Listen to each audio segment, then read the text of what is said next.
Hail, hail, and welcome to Celtic World North America. We are part of a Celtic World YouTube channel, which highlights the worldwide Celtic support. On this show, we bring a little bit of the American perspective on things. Celtic season starts in 5 days. God, it snuck up on me. We finally got another signing across the line, and it was a big one that we've been trying to pull off for a while now. Add him to the attack with Camilo Duran, who's had 3 goals and 3 friendlies for us, and things are starting to look up a little bit in attack.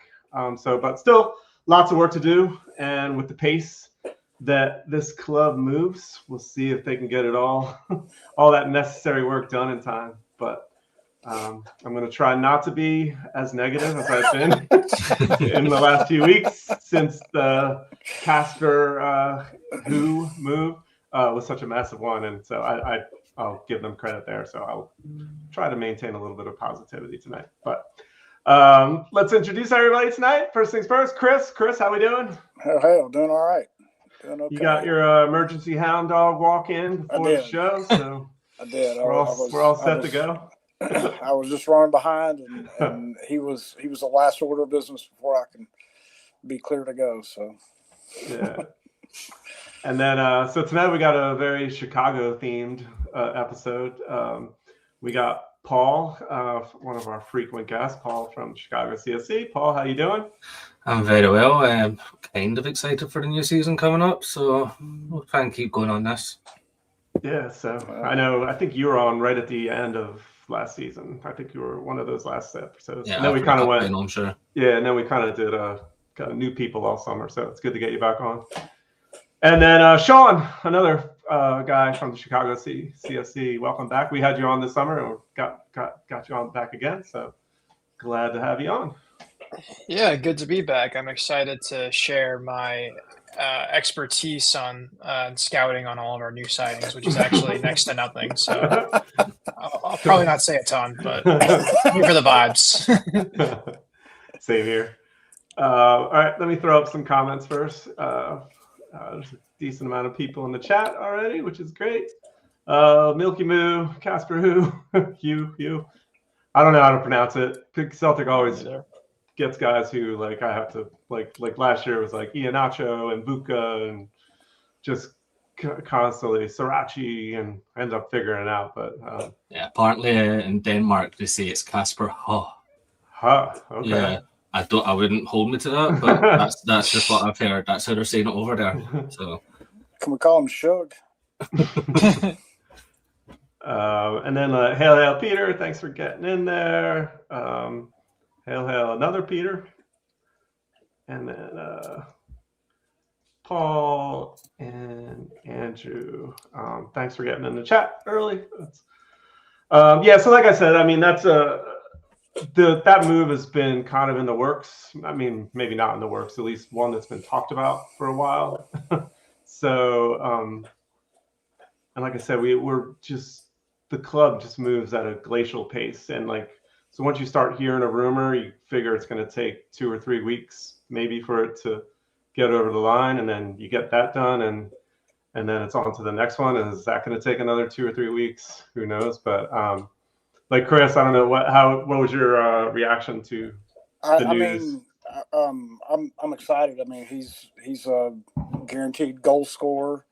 I mean, all of his stats and everything, but I mean, he's been linked with Celtic for years. It seems like, that they were going to make a move either last season or the season before, and it didn't work out, and then, one thing led to another. So, I mean, he wasn't an unknown name that had been linked before, but I mean, to actually go out and get him, I mean, over the span of, I don't know, 72 hours, I've seen a lot of the online chatter. And of course, I'm not on Twitter or Facebook or, so I'm limited on social media, but just reading online, all of the comments, we went from, we're not doing anything, to now we're winning the Champions League. I mean, it's just, it's crazy. It's crazy how fast, a quality player coming in can boost your confidence. And I mean, I'm hoping that there's more that'll be coming over the line, and we can figure out who's going to stay and who's going to leave. But I mean, to get a quality player, quality striker that we've all been dying for seemingly since Kyogo left. It's good to get an own striker back. But I mean, people were excited when Dirk Bo Richter signed with Celtic too, and we that didn't happen all that much. So I don't know. But Casper Ho is he's a good player, so I'm excited to see him. Yeah, I missed that 35 minutes we had of Dirk Bo Richter was pretty solid. But yeah, I'll go to you, Paul. I mean, add him and the signing of Camilo Duran, two guys who have scored in a decent amount of goals in the Champions League over the last year. It makes you feel a little more confident, at least in the attacking line. For sure, yeah. Is this how Premier League teams feel? We've made 2, technically 3 signings this summer so far, and we can talk about how many more we need. But we know their names, we've seen them play, all 3 players, and you're just this doesn't happen for Celtic. Usually, we're having to look up South Korean second division highlights on YouTube to get a look at these players. But no, these are guys that we've seen before. We know they can do it in Champions League. That's the kind of level we've been wanting to sign players. Obviously, over the years, we've done it a good few times where we've taken players and turned them into Champions League players. We don't often sign them at that level, and we don't often sign them before the qualifiers as well. And I think that's the part that's got me. I'm happiest about with it is we've got a few weeks before we need to play this season-defining game. That also, if we win it, the guys are pretty much paid off at that point. That's a 40 million game. So I'm really excited about it. I mean, like you said, Chris, a lot of the big signings that we're excited about, sometimes they just don't work. Some moves are just the wrong move. Sometimes it doesn't work. But this guy seems to talk a good game. We've seen him do it, and I think he suits Martinelli's style. So I think we're going to get the ball to him in the box and see what we can do. I saw a stat where last season he took 3 shots from outside the box all season.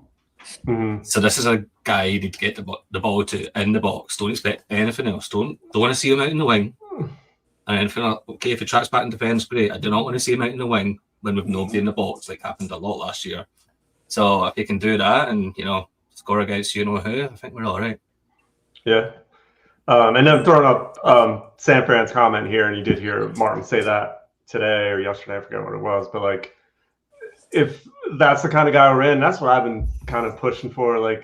Sign more guys for in that 10 million pound range. We've got Engels, and it seems like it's going to work, and you're going to at least, I mean, he was contributed, and you should be able to sell him on at a profit. So quality over quantity. I mean, Shaun, I'll go to you. That's taking a risk on all those loans and those 1 million pound signings and having a lot of misses and few hits. To me, this seems like the better strategy. I don't know. What do you think? Well, he certainly matches the profile of player that I think we've all been wanting Celtic to, or crying out for Celtic to sign. So I'm excited on that front. The Champions League experience speaks for itself. And I think in sort of all matters of club function, I've noticed a tendency to sort of for Celtic supporters to hold up Bodo Glimt as sort of the platonic ideal of what we should be capable of. You saw their incredible European runs. And so to take an accomplished striker from that setup seems like a natural choice.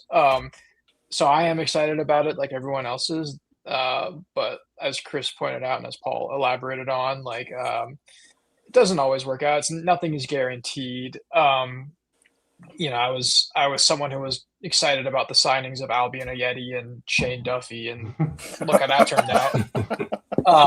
But still, it's a shocking display of baseline competence from the board to get this deal done, even though I would have liked for him to have had a full preseason alongside Camilo Duran, who, again, I've really only watched parts of that AC Milan friendly, but Camilo Duran looks like a quality player too. So that makes me feel good about our attacking options. There are just other holes to fill, which we will get to. So, yeah, that's where I'm at. Yeah, I'm excited too, and I mean I feel like Paul, you're saying he's definitely a box striker, like kind of maybe in that like Giacomakis kind of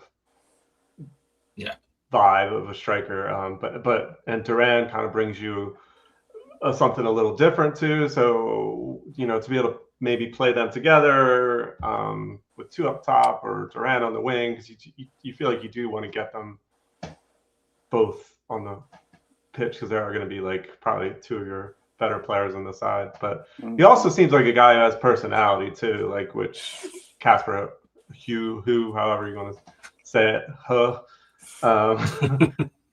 that's going to sound weird for a long time, that, right?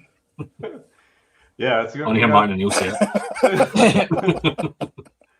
Well, that's what. Who was it? Whoever was interviewing him, and then like it was like nice try. Like so, I'm like, oh, maybe that's not. Is that right? Is that not right?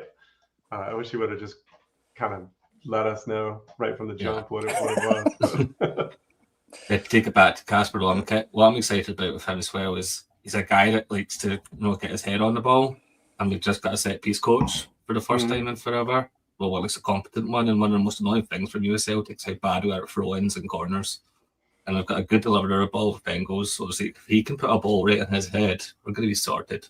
Absolutely sorted. Yeah, no, agreed. And I think you're going to see them try to play into that, like a lot of teams are nowadays, like to capitalize on throw-ins more. And I think like a guy like Tierney is one who can put it in there, and so those kind of things. Yeah, that's just never been a part of Celtics game at all. So like AJ, sorry. No, you go ahead. Sorry. AJ, like if you watch him play for Canada, he's always taking long throws into the box. And he never does it for Celtic, and it's annoyed me for a long time. So now we've got a guy that, if he stays, now we've got a guy that he can get the ball to in the box from his long throws, which would be absolutely beautiful to see because they are quite good. They're kind of Stoke, mid-2000s Stoke style, which are kind of fun to watch. What was that? Rory Delap? He was that's it. Yeah, just chuck it in there. Straight line right into the middle of the box. Yeah. It's hard to defend though, like when you can put it on a dime where you want to put it, like more so. And you can't be offside from a throw in either. So right. So I do feel like more teams are taking advantage of that, and you saw that against us a decent amount last year, like with Hearts probably particularly, and I'm sure other teams. We are constantly getting beat by set pieces and stuff. So, but yeah, that'll be good to have a big striker in the box, and hopefully, like you said, get the head on the ball a little bit. And then I'll throw up Andrew's comment here, and I think we named the show a couple weeks ago, like. Lots of questions, very few answers, and there still are a lot of questions like that need to be answered, and like those three guys probably that's one big question. So I don't know, Chris, do you see any of those guys staying? I mean, I think like AJ is probably the most likely to stay at this point. I mean, I would like to say yes, that AJ would stay. I mean, I don't know where he would be at with it, but I mean, I saw today that he was linked with Everton, and if they're gonna throw down a gargantuan EPL type money for him, I mean, I don't know that the board would refuse that. Is what I'm saying. It seems like AJ would be the one out of those three that would stay, just because I think he likes the competition in Scotland. I think he likes, playing in the Champions League. I think he enjoys Celtic, much more than probably Ingles and Hattadi would. But I mean, I mean, those out of those three, I can see all three of them leaving. I can see all three of them staying. I think that's where the confusion lies with a lot of these. Will they stay or will they go? Especially with those three, because I could see them going either direction. If Ingles stays and AJ stays, that's that's okay. I think if all three of them stay, I think that would be pretty good. I mean, just from like a depth standpoint. But this time of year just drives me bananas because of all of the rumors that just swirl and swirl and swirl, and then like you don't know really what to believe. So I mean, I would love to have statements like I saw McGregor came out with a statement today. He was like, no, I'm not leaving. Da, da, da, da, da. I don't know who he gave the interview to, but I mean, I think just some transparency would go a long way with kind of what people's intentions are. No, I agree 100%. I would say probably the one guy who's I think is 95% out the door is Atate. Just Agreed. He doesn't. I don't know. It doesn't seem like Martin really has a place for him. Really, like showed it at the end of the season. But yeah, so I don't know. Shaun, like, I mean, what do you think the percentages are that we? I think the main focus probably should be Engels and Johnston, just because I feel like Atate's gone. But like, do you see AJ and Engels staying possibly?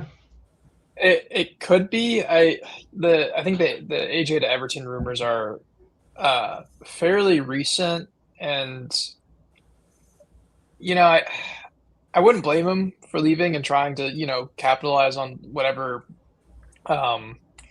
whatever value or whatever good exposure he had from his World Cup appearance. I watched. I was actually in Canada watching the Canadian national team's games, and he was a major factor in in their matches. Like he was all over the place. So like if there's a time for him to sort of capitalize on that and get an upward move, then like like I wouldn't fault him for it. At the same time, like I would not be heartbroken if it fell through.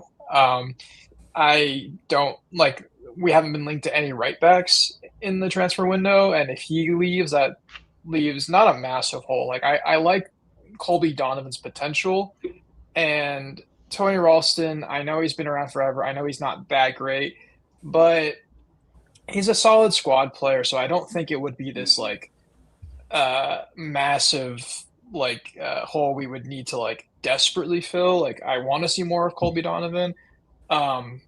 So again, if he leaves, so be it. I think he's earned a move. He's played really well. And as far as Engels goes, like I know he's been linked to like Nottingham Forest and Spurs, but lately I just haven't heard a ton of noise on that front. That was all sort of earlier in the summer. And I'm not as plugged in as I usually am. I was joking with you, Shaun, about having to take a break from, the Celtic transfer talk just for my own mental health. So again, and the thing with like Engels is like prior to Casper, he was our record transfer, I believe, our record purchase. And frankly, I don't think that his level of play has justified that investment. Like he's good. There's clearly a player there. I think he has a lot of talent. But when you make a splash like that, you kind of hope for like an almost Dyson-esque contribution to the team. And we just really haven't gotten that. I don't think he's a bust. Again, he's clearly got talent, or else the clubs down south wouldn't be in on him.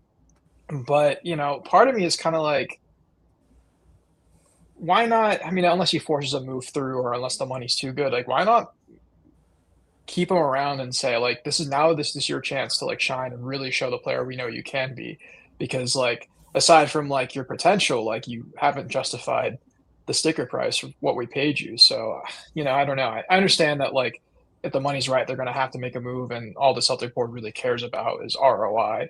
But at the same time, like we've been linked to like one midfielder, I think, in the transfer window. That's Mika Bauer, and if you're talking about losing Atate, which is like a given, even though there's been no chatter on who he's linked with, but like he's very clearly in O'Neill's doghouse and he hasn't been good enough. So, if he leaves and Engels leaves, and if McGregor ends up in Saudi, although that seems to be up in the air too, like you're down three midfielders, and best case scenario at this point in time, you sign one. So that leaves massive gaps.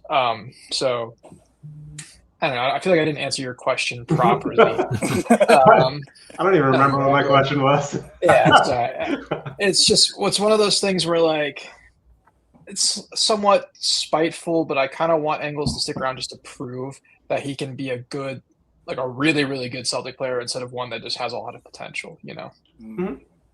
I do think him coming back last year from injury, and I think somebody put that, Andrew put that. Yeah, it was huge.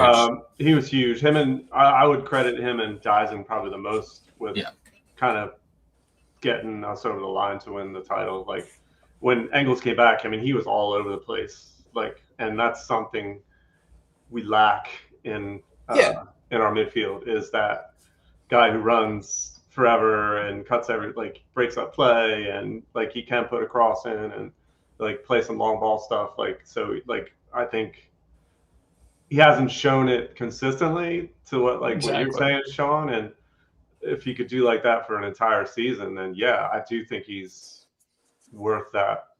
I mean, teams are willing to pay, like Nottingham Forest in the January transfer window was whatever, throwing around crazy money like to want to bring him in, but we couldn't sell him because we had no options in midfield to replace him with, and then he ended up getting hurt anyway. But so I mean, I think our midfield is a question right now, and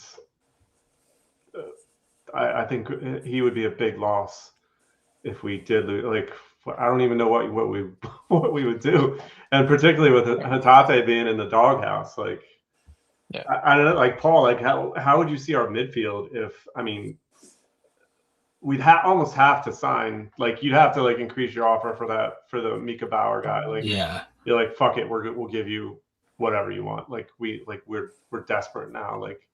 Yeah, like you'd be taking with Hatate and Engels, like assuming both of them go, you'd be taking a lot of talent out of that midfield. And I do like to agree and disagree with Shaun. Like I do think he was very good and possibly won his league along with Dyson last year. But yeah, I do think that maybe another year of him just showing us that I'm the man, you know, because he covered, like McGregor had, by his standards, a very poor season last year.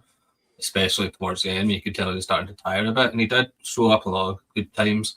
But I think Engels really carried us through those big games against Hearts, against Rangers, away to Motherwell. So I feel as we don't really we're creating holes in midfield. And as much as I like the Mika Bar link, mainly because I keep saying in my head, Mika Bar, but that's a whole other story. So that's never going to lead your head if we do sign him. But I do think like he's a guy that's going to come good in a couple of years, similar to Engels, and that leaves us pretty weak in midfield. So I do think there would need to be more cover put in there, because we keep forgetting that we brought Oxlade Chamberlain back, but he didn't impress me at all last. And even like he was running around like a retired rugby player at Soccer Aid and that against Milan this weekend. Like, he just looked like he couldn't run. He would just feel like he's beefed up over the summer. It's like, we're not going to be able to rely on this kid. So I think we do need like a lot. Even if we do get Mika Bauer, we do need some more numbers in there if we do lose Hatate and Engels. And AJ, I think, just give it another try with Araujo. He seemed to love it here. I do think he has a step down from AJ. And I do think he would get a lot of suspensions next year, so we'd still be seeing a lot of Colby Donovan and Ralston. But it's just worth, like, sometimes you just need to take, like, Celtic's favourite thing, sometimes you just need to make it easy signing, you know? And you've got a guy there who clearly likes it here, and you know how much his club want, and you've dealt with him before.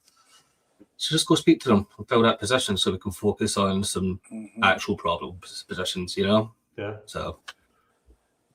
An easy signing would have been Srirachi. I keep it would have been, especially with just $1 million. Like, Jesus Christ!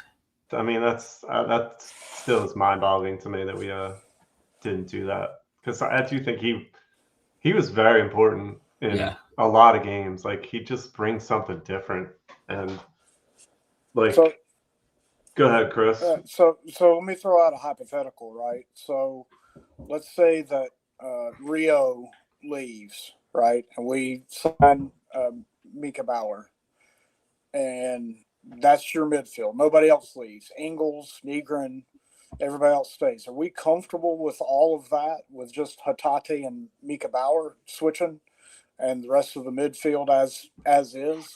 I mean, would that be good enough for what we want? Yes, it depends on the opponent and the formation that we're playing on that day and what kind of cover we're going for. I mean, it could be. I actually completely forgot about Negrin. I think I just assumed he'd be taking an offer for him as well. But obviously, he likes to track out wide as well. So if we did play him in midfield, he'd end up wide, so he'd be leaving a space open there. So, I guess it's hard to say until you've seen it. Yeah, Which is exactly. the worst answer. But that's where mine goes. My mind goes is like, well, what does that actually look like? Because if Negrin and Ingles and McGregor, right, and then you've got Mika Bauer and Bernardo and forget about him. right? Like if that's your midfield, right, and Mika Bauer just replaces Rio Hatate, and those are the only midfielders that switch, is that going to be a good enough midfield as is? I would like to see one more midfielder come in. Yeah, I would too. I would too. And if you look under O'Neill, we're just not going to see a Hatate anyway. So at this point, it's just a wasted spot on the roster. So yeah, just fill that up with someone that the boss is actually going to want to play. And if it's Mika Bauer, then thanks. Because if you even do see Hatate on the field under O'Neill, he's just going to do his own thing, isn't he? Martin O'Neill's not going to bother telling him to do anything. If he does, he probably won't listen. They've had a falling out, and they're not going to get over it. So it's hard. Yeah, and wingers. I feel somewhat confident in the front line. We could probably still use a little more depth on the wing, but yeah, Yang and Forrest being the only right wingers is a problem. Yeah, I mean that's not great. I mean Yang was pretty good last year in spurts, but he's not a guy. He's not. I mean, just compared to the guys we've had in years past, like Abada was better. Like if we could get another guy of that level, and then just have Forrest kind of as an emergency player, and Yang's playing behind, that slightly better right wing. I think that's the better option. And is that all right? That's kind of good segue into my next guy on my list, but the Egyptian winger, Hassan. Like Shaun, did you get a chance to watch him at all in the World Cup? I don't know. I didn't watch much of the World Cup, but I did see highlights of him, and he looks interesting. I did, in as much as I passively watched like most of the matches I could. I work from home, and Egypt was bound to have been one of them, I think. Again, I wasn't like paying super close attention. It was kind of background noise. So I didn't notice him in particular. And like I said, I have no scouting insight whatsoever. But again, like you're talking about someone who played on the world stage like that makes me optimistic about their quality in the most in the barest minimum sense. But yeah, if they can get it done, I'm all for it. But I have no particular scouting insight. Okay. Does he play on the right? I should say one player we tend to forget about. I don't know if he plays. I can't remember if he plays on the right or left, but Jota's still under contract. They put out an interview with him today, and I know he's missed all of last year, and people aren't super optimistic he's going to return. That he's going to return to his former self. But I mean, if he does, that's a great sign. Again, someone please let me know if he plays on the right or left. I probably should know that. I think we mostly played him on the left, I'm sure, but he is right-footed. Yeah. But we've got like Tenekte and Balikwisha on the left wing, who you might as well just, I guess, right off triple throttling. So he would squeeze in the left as one of the guys over there. Maybe give Danilo a bit of freedom. I'm sure he could cover on the right wing as well. Yeah, so I mean, again, but that's also like maybe one day. Well, I don't know. Yeah, like again, if that's just I don't think you can count on that. So I just pointed out because he seems to be forgotten. But yeah, like again, I just haven't heard any noise on the Hassan front lately either. Like that seemed to Yeah, kind of peter that out. that Yeah. died out. They had like a 7.5.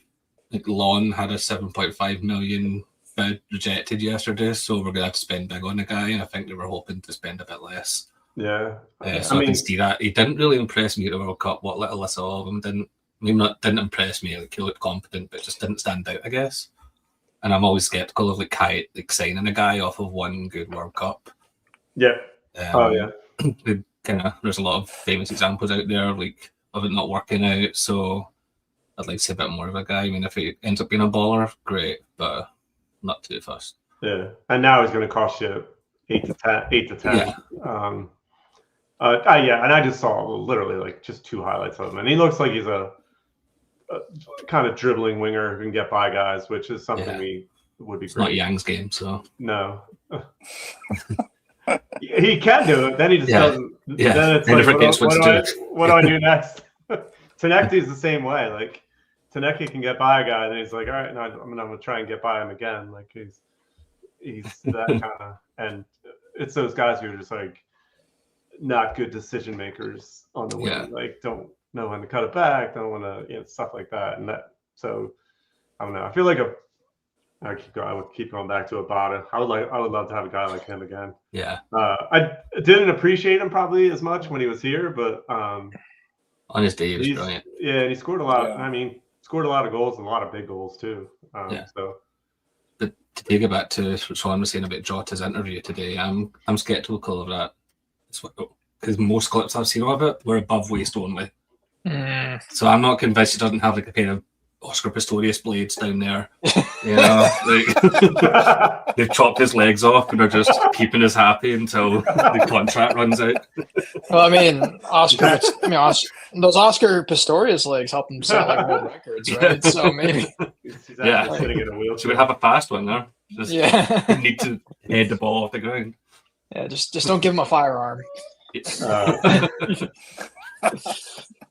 But yeah, I don't have really any belief that he'll come back. And I loved him. I love the guy. Great personality, and like I think he'd be great if he could come back. But take it back to like he missed all of last year, half the season before. Half the season before, missed a lot of time in Saudi Arabia, didn't play much in Saudi Arabia. That's another. So he's hardly played in 3.5 years. So like it's tough to come back and a very important point of his career as well. Yeah. To get back to the level that you were at, I think would be very. I mean, if he does, well, I mean, credit to him. But I just can't imagine. I can't expect that. It really would be like a new signing though if it doesn't. I keep joking about that. Like Carter Vickers is like a new signing, like this last half of the year. Shit like that, and I'm sure the Celtic, like Johnny Kenny's a new signing, and all those guys who. But I would like to get the Mika Bauer thing across the line.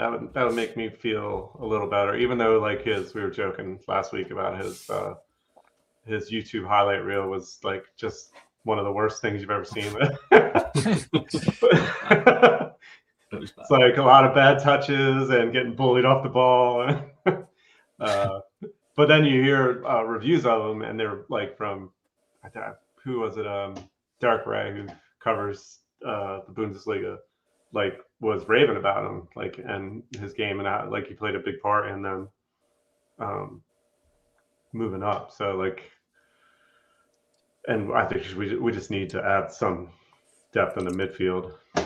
And I think the most recent rumor, he was out with a cold, and I don't know. There seems to be some speculation that he's trying to force a move. So. I mean, that's crazy at this point. A player forcing a move to join Celtic that isn't Luke McCowan. If he's eager to come here and he's got the pedigree, then I want to get it over the line too. Last I heard, they were like sort of quarreling over like 500,000 euro, and I'm just like typical Celtic. But as long as they get the deal done, then I'll be happy.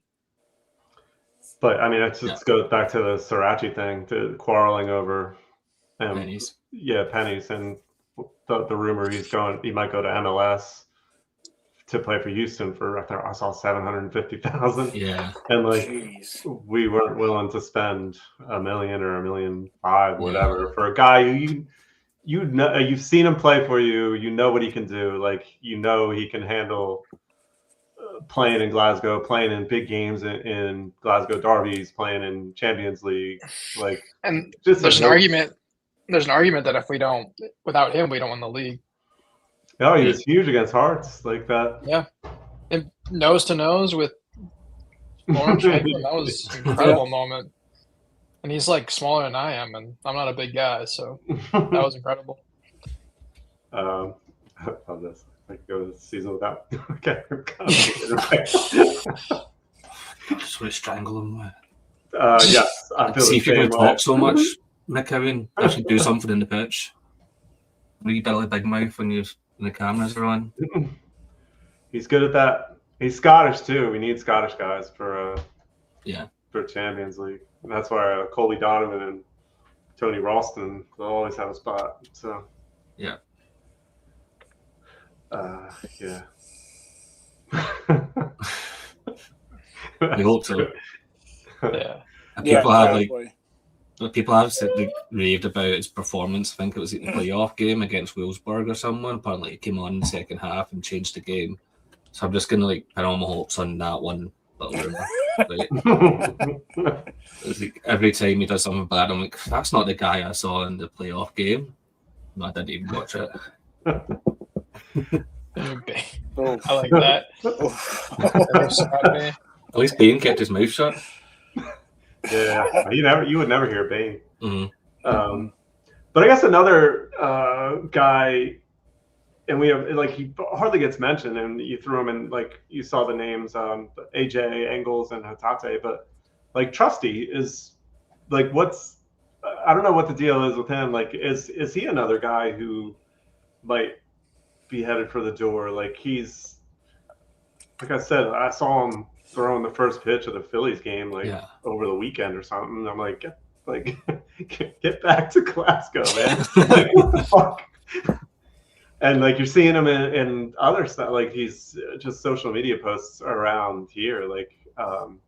So I don't know. Is something in the works there to see him? I mean, Chris, losing him, does that make you feel a little less good about our center backs? We got Scales, we got CCV, we got Murray, and that's it, really. I would like more, defenders. Even if we don't lose Trusty, I kind of want another defender. I saw that Ben Arthur was linked with us again, but they're not willing to sell him because they see a future with him. And Celtic, apparently came back and were like, hey, would you take another loan deal or whatever? And quite honestly, I would take that. And if something happens with Trusty, we need to be looking for another one. And more than anything, just look at the depth, right? CCV missed most of last season because of injury, and it was Scales and Trusty pretty much all season, right? And while that's that's not a bad partnership, I didn't think. I think they got better as the season went along, working well together, and once we made the switch from Kasper Schmeichel to I can't even, what the hell, the goalkeeper. Sinisalo, shit. As soon as we made that switch and we didn't have Kasper Schmeichel anymore, I felt like as the center backs, we played better as a group of defenders. But if Trusty goes, man, we've got to get another center back. That's a known quantity that can come in and just step in and be ready to go. Because, let's be honest. If one injury, two injuries away, and you're looking for Dane Murray's replacement, and that's not a good place to be in. So I mean, like, you know, as it is now, you know, you need another one. If you know something happens with Trusty, you need two. Yeah. We lost Stephen Welsh. Like he was that kind of that guy who It was time. another Scot. Yeah, it was another Scottish guy too who, you know, was able to probably milk that to stay on the roster a little bit longer. But yeah, like that. But you're not really. Have you seen it? I haven't seen really any rumors in terms of center backs coming in. Aside from Benjamin Arthur, yeah, that's like the only noise I've heard. Which again, I wouldn't mind running it back with him on loan if that's what it takes. In a bubble, yeah, and so I'm not convinced he's a bust. I'm also not convinced he's the next coming of Virgil van Dijk.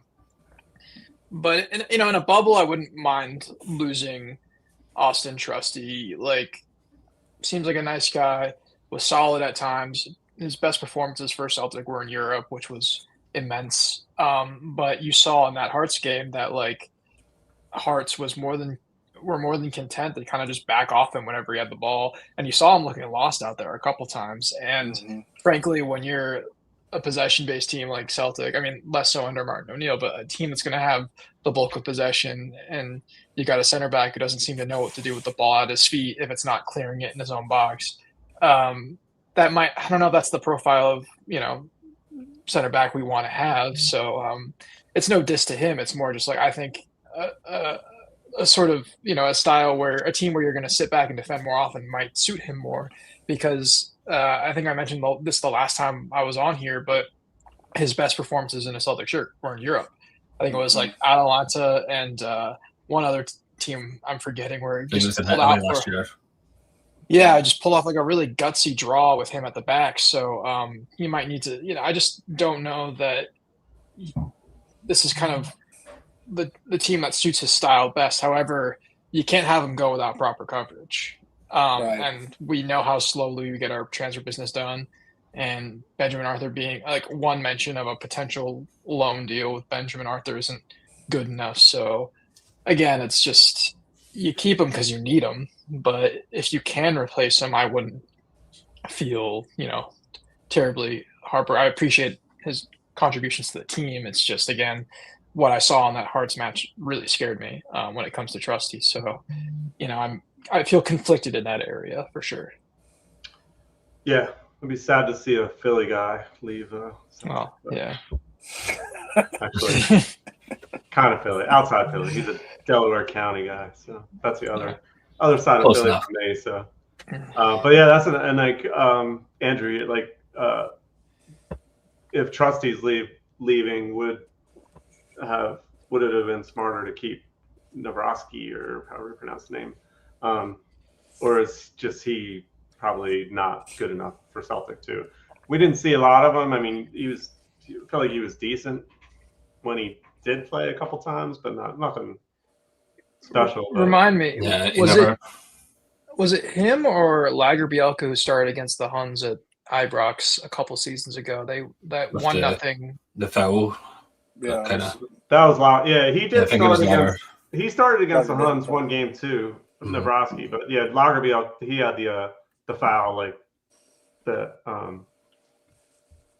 whatever, I forget who it was, like, you know, 80 yards away from goal, but we still got it. Yeah, I don't know, like, obviously what Lepley played, it didn't really stand out much. Maybe just didn't get much time to do anything, but he also had all week of training under multiple managers to make an impression, and didn't. So, like, that kind of tells me a lot more. Like, that's kind of what you have to go on if you've not seen the guy. So now that he's gone, like, yeah, he's got himself a good move and stuff like that. So I'm happy for him. Hope it works out for him. Like we said earlier, sometimes it's just the wrong move for the guy. Yeah. And I'm happy to stick with Trusty for another year. I think he's, like Shaun said, like he shows up in Europe, and I think that's because if you look at the teams that he came from before us, not including Arsenal, their teams are usually like don't have much of the ball, usually defending most of the game. And domestically, that's not Celtic, but in Europe, that is Celtic. So I think he's a good guy to have in for those games. And I feel like we've not seen enough of him with Carter Vickers. You know, like Mhm. I mean, some of the guys call him the Twin Towers at the back. You know, the two Americans.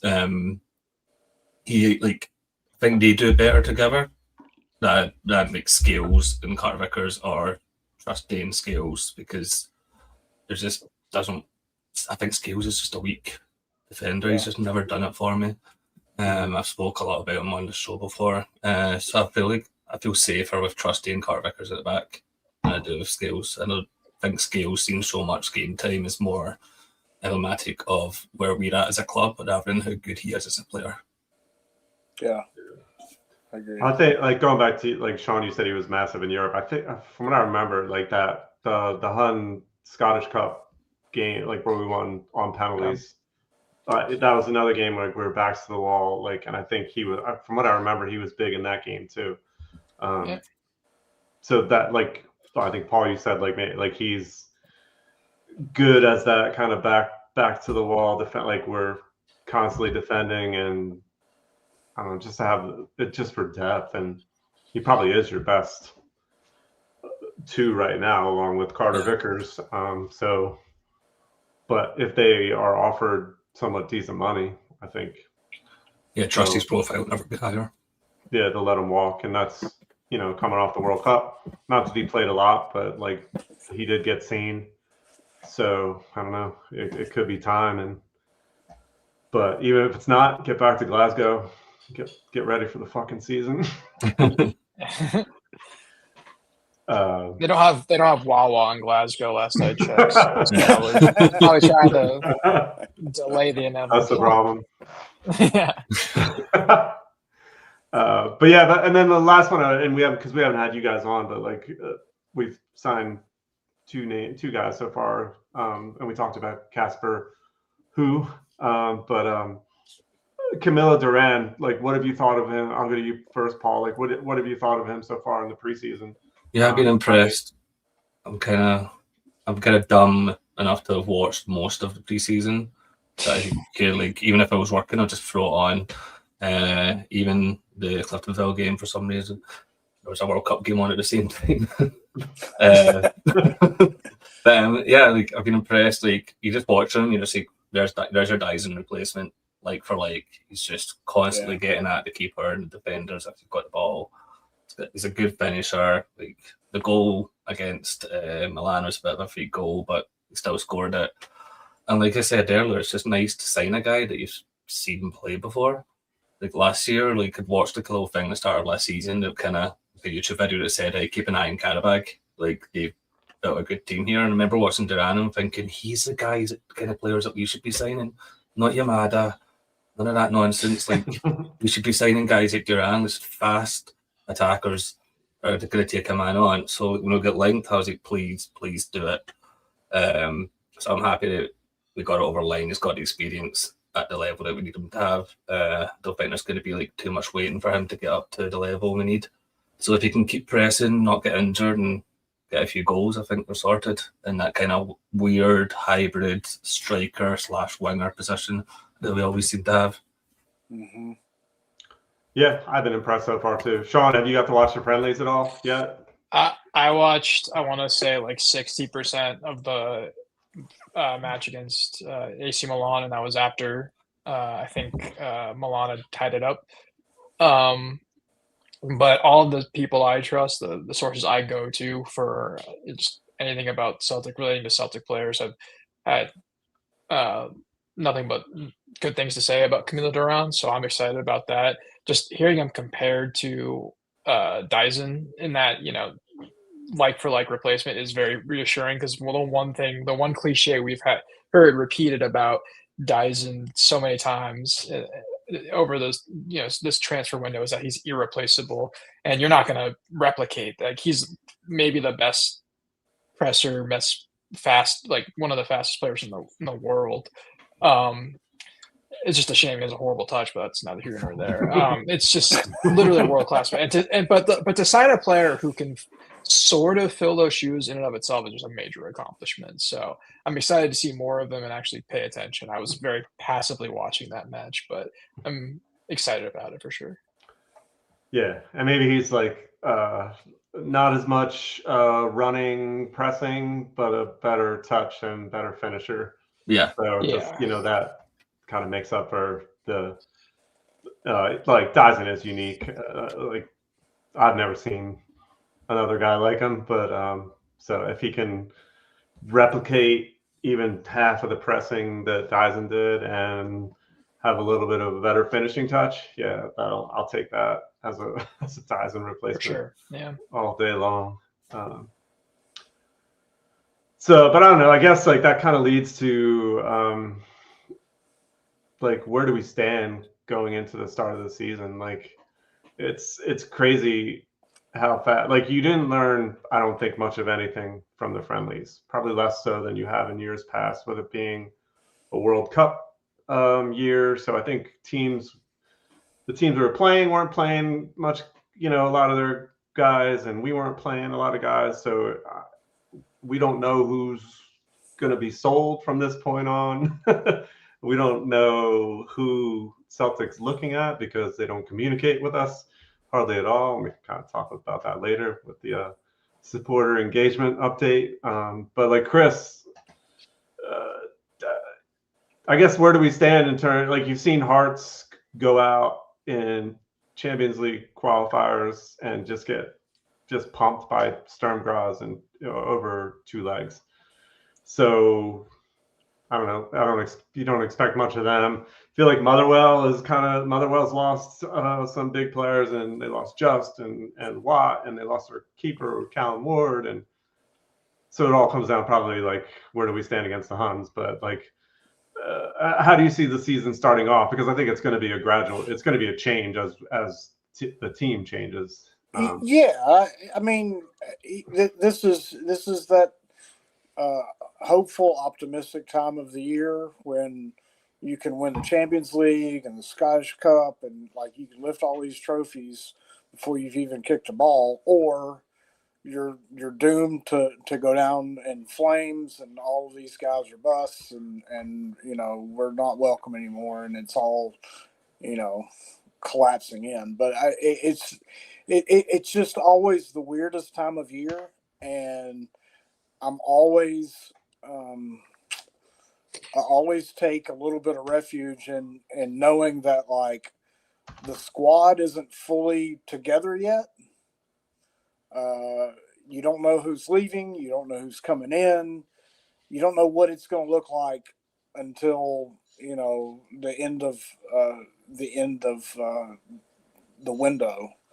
So with just that in mind, I feel like we're good. We're a good enough squad as is that you'll have a couple of league matches before we have the Champions League qualifiers. That's at least time to train together, to get more accustomed to how Casper Hove likes to play and how Camilo Duran likes to get the ball across to him. I mean, like there's any number of things that I'm sure that Martin O'Neill's going to work on in the next 2 weeks that are going to get us at least league ready. But I think you just kind of have to wing it, I guess is the best way to put it, is just that like, hey, until the Champions League qualifiers, like the first match or two, like we don't have to have all the pieces together, because I think you have enough of the pieces that you can beat Dundee United, and I don't know who would play second, Killy maybe. And those are two matches that you've got enough of a squad that you can feel confident going in that like at least you're going to get a performance at least. I mean, like you would hope so. What I've seen so far in the friendlies is just kind of a continuation, except for Camilo Duran, and Camilo Duran's been excellent. I think his pressing, like you're talking about with Dyson's pressing being so fast and so quick and whatever. Sometimes the thing that frustrated me about Dyson is the over pursued, and it was always, he would surprise you when he would do it, and surprise you when he you're like, oh man, you should have got there or didn't see it or whatever. And it's just because he's moving so fast, right? But I think Camilo Duran, what I've seen so far from him is, about his pressing is that he has that same attack minded, attitude, but doesn't have the same. He doesn't have all of the wheels that Dyson Maeda had to back it up. Does that make sense? That Dyson sometimes had an engine that would outrun himself. and Camilo Duran at least knows that, like, he's got a limit that, like, hey, I'm not going to get to that. Whereas Dyson would have gotten to it, and it'd be 4 times out of 6 that he would get to something that you're like, there's no way that he got that, but he would. And I don't know. I'm hopefully optimistic at this point. I think that's where I've got to take it. Is just, we've got Martin O'Neill at the helm as a squad as is. It's not a bad squad. I would like to see us in more competition. Players need to get repetitions. They need time. They need, all of the things, and we need to be patient and figure out who's going in and who's coming out. Ooh, patience as a Celtic fan? I mean, if you're not patient at this point, I don't know what to tell you. I mean, I know.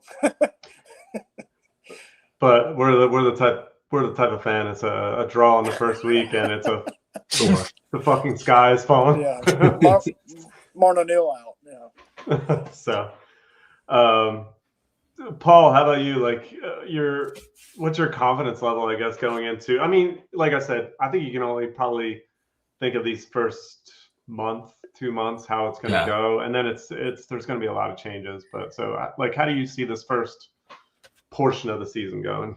Yeah, I think it's probably going to be a bit of a slow start. Obviously, there's some guys coming back from the World Cup. Obviously, we want to see more signings coming in, so we see them getting bedded in. So I think we might see a little bit of a couple of disjointed games.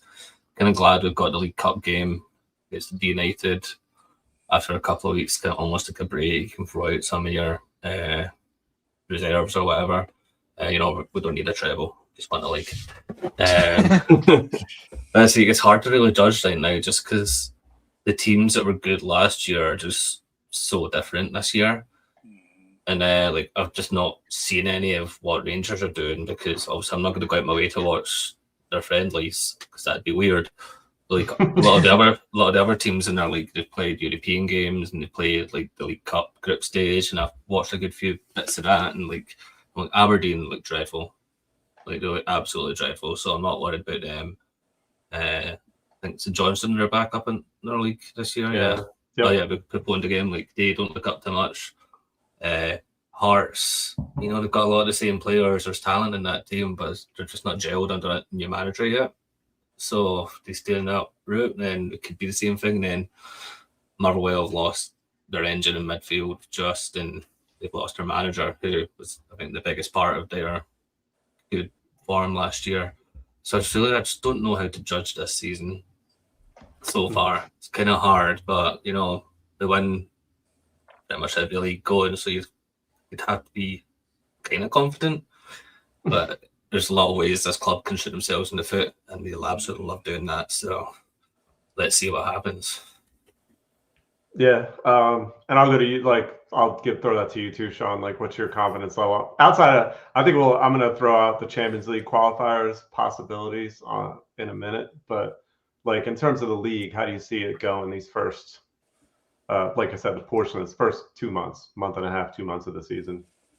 I think it will be fairly uneventful. I think it'll be a lot of ho-hum, kind of like 2-1, 1-0 victories that we got used to kind of seeing, like ones where, the scoreline might flatter the opposition. Like, they never particularly look like scoring, but then we struggle to put our chances away. That's kind of what I'm expecting, just while the players sort of learn to play with each other and gel with each other. That being said, I think we're a lot better off than I thought we would be at the beginning of the summer. I was not expecting the club to make their club record transfer or purchase signing. So optimistic in that regard. Like they actually did make some moves that look to be good moves. So I'm hopeful on that front that they'll turn out well and that we'll see sort of we'll see at the very least the beginnings of two great Celtic player tenures in Duran and Hug. I'll call him Hug. But it's just, at the same time, like I would still like us to see I like to see us make a couple more signings and strengthen the squad a little bit before I'm, predicting yet another treble or anything like that. Like Paul said, we might have to, trot out a B team for that League Cup tie, and we might have to be okay with seeing us drop that, if only to, give player a relatively thin squad at the moment a rest. So that being said, I'm not. The sky is no longer falling. It's sort of kind of just being held in place by, a very like rickety, I don't know, like support mechanism, So, oh, that's my beautifully sophisticated and articulate analogy for you to chew on. I like it. Yeah, we need to figure out what the pronunciation is. Yeah. That's gonna be Keek. That's gonna be my mission. Right, my Yeah. accent. No, that's my mission. I'll throw up this one comment. I don't know I think he put the answer, so don't look in the comments. But Chris, did you read the answer to this? Why are the Huns called the Huns? I thought I didn't know the specifics of it, but I kind of had a general idea. Why do we call the Huns the Huns? I don't know. Fuck them. Chris, Shaun, do you know? I echo Chris's sentiments. That's like a no answer for me. I mean, I vaguely remember something about them being a Hun feels horde, or like it's getting close. Yeah, it's like Attila the Hun. Actually, marauding Huns.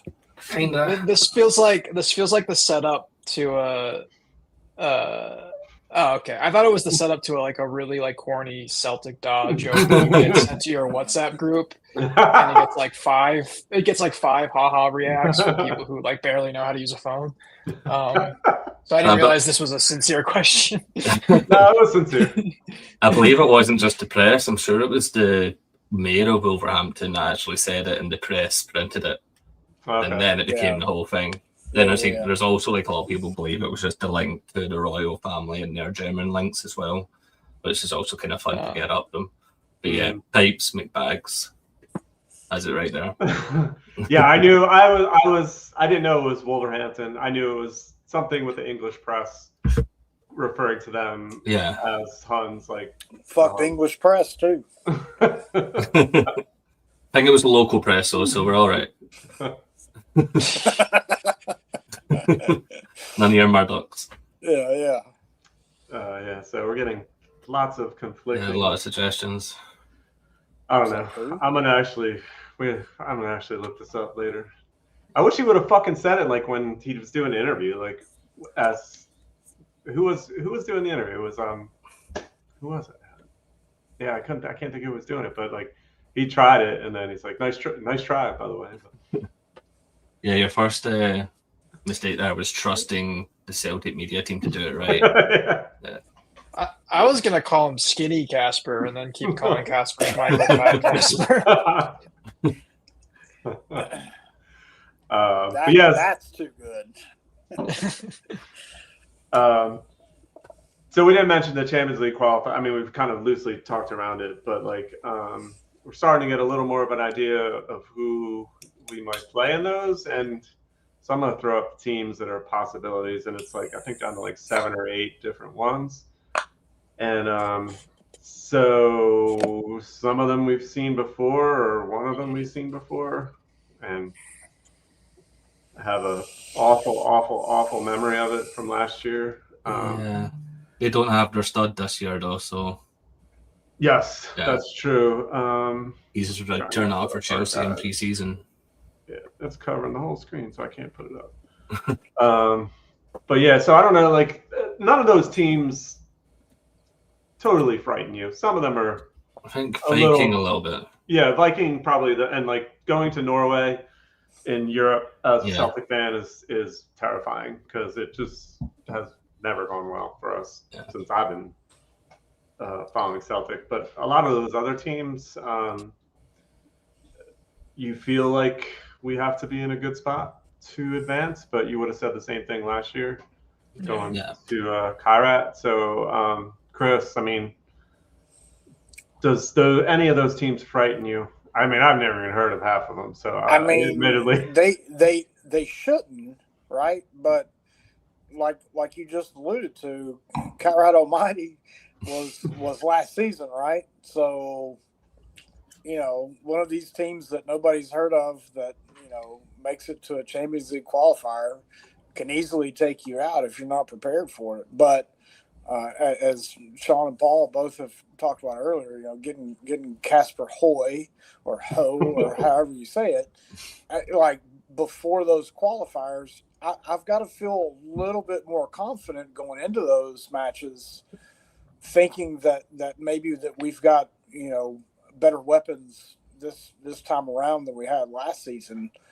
and maybe a different mindset going into it. But I mean, I think the thing for me that I learned last year is never underestimate any European opponent. Is it doesn't matter who it is, whether it's Real Madrid or Kairat Almighty, that like any of these teams that you're going to be qualifying for in Europe can take you out.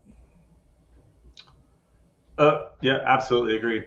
I'm trying to remember, do we play them at home first or away first? I can't remember how. Played at home first. Yeah, we I'm had sure home it's home. first. Yeah. Home first. Yeah, that makes sense. But yeah, like Shaun, do any of those teams? I mean, I think we're probably all in the same mindset. We're like Celtic needs to do its thing, like, and we haven't in a lot of these cases over the years. So we shouldn't be cocky going into no matter who we're playing in Europe, like Chris said. So I mean, all I really know about any of those teams is the relative strengths of their respective domestic leagues. So yeah, like Paul said, Vikings the one that kind of like puts the fear in you a little bit, just because the Norwegian league has produced some quality players. I know there was that period of time where we played Rosenborg like 4 years in a row, something crazy like that. But I think every time we kind of handled that okay. So those years were pretty tight, but yeah, we got. I think the real tragedy for Celtic support is that it's like €20 for a pint in Norway or something crazy like that. All those Nordic countries are like really expensive to drink in. I just got that from Denmark, so that's how I know. But yeah, like, no one. I mean, the Kairat Almaty, like, yeah, you get sort of like PTSD flashbacks from that awful penalty shootout. But the main issue there was we hadn't signed a replacement for Kyogo. We hardly made any quality signings. So that hole has been filled, presumably, with both Camille Duran and Casper. So, like, at least that won't be the issue if it is another failure. So, again, you don't want to underestimate anybody. You want to see the players gel a little bit before we get to that ties. I'm not shitting myself, but I'm also not making any guarantees either. Just you don't know. Paul, do you see it as another year where we're like waiting to qualify before we make those last few big moves?